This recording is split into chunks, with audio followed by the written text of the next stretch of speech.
एक लड़की ने एक संत जी को बताया कि मेरे पिता बहुत बीमार हैं और अपने पलंग से उठ भी नहीं सकते। क्या आप उनसे मिलने हमारे घर पे आ सकते हैं? संत जी ने कहा, हाँ बेटी, मैं जरूर जाऊंगा।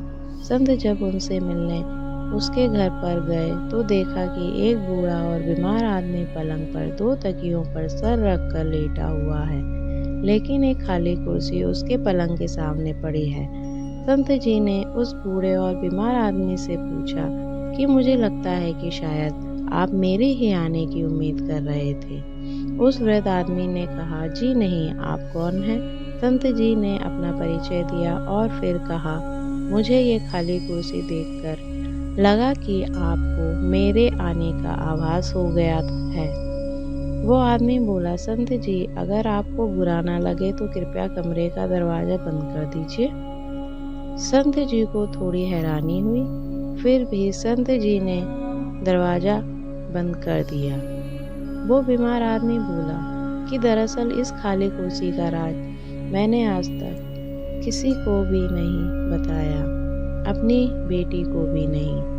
मैं अपने पूरे जीवन में ये नहीं जान सका कि प्रार्थना कैसे की जाती है, लेकिन मैं प्रत्येक दिन मंदिर जाता अवश्य था। कुछ समय नहीं आता था। लगभग 4 साल पहले मेरा एक दोस्त मुझे मिलने आया।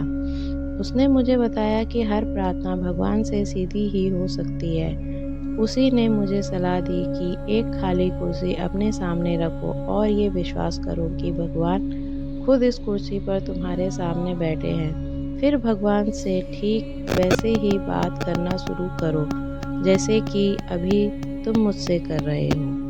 वो हमारी फरियाद सुनता है। और जब मैंने ऐसा ही करके देखा, मुझे बहुत अच्छा लगा। फिर तो मैं प्रत्येक दिन 2-2 घंटे तक ऐसे ही भगवान से बातें करने लगा। लेकिन मैं इस बात का विशेष ध्यान रखता हूँ कि मेरी बेटी कभी मुझे ऐसा करते ना देख ले। अगर वो देख लेती तो उसे लगता कि मैं पागल हो गया हूँ। ये सुनकर संत जी की आंखों में प्रेम और भाव से आंसू बहने लगे। संत जी ने उस बुजुर्ग से कहा कि आप सबसे ऊंची भक्ति कर रहे हो। फिर उस बीमार आदमी के सर पर हाथ रखा और कहा, अपनी सच्ची प्रेम भक्ति जारी रखो। संत जी ने अपने आश्रम में लौट गए, लेकिन 5 दिन बाद वही बेटी संत जी से मिलने आई और उन्हें बताया कि जिस दिन आप मेरे पिताजी से मिले थे वो बहुत खुश थे, लेकिन कल सुबह 4 बजे मेरे पिताजी ने प्राण त्याग दिए। बेटी ने बताया कि मैं जब घर से अपने काम पर जा रही थी तो उन्होंने मुझे बुलाया, मेरा माथा प्यार से चूमा। उनके चेहरे पर बहुत शांति थी, उनकी आंखें आंसुओं से भरी हुई थी। लेकिन वापस लौटकर मैंने एक अजीब सी चीज़ भी देखी।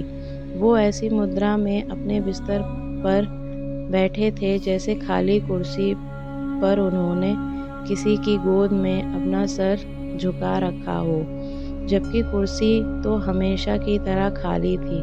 संत जी, मेरे पिताजी के खाली कुर्सी के आगे सर क्यों झुका रखा था? बेटी से पिता का ये हाल सुनकर संत जी फूट फूट कर रोने लगे और मालिक के आगे फरियाद करने लगे, हे मालिक, मैं भी जब इस दुनिया से जाऊं तो ऐसे ही जाऊं, मुझ पर भी ऐसी ही कृपा करना।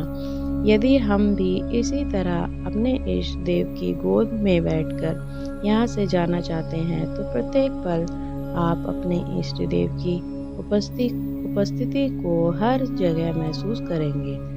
एक दिन हमारी अवस्था भी अवश्य बदलेगी।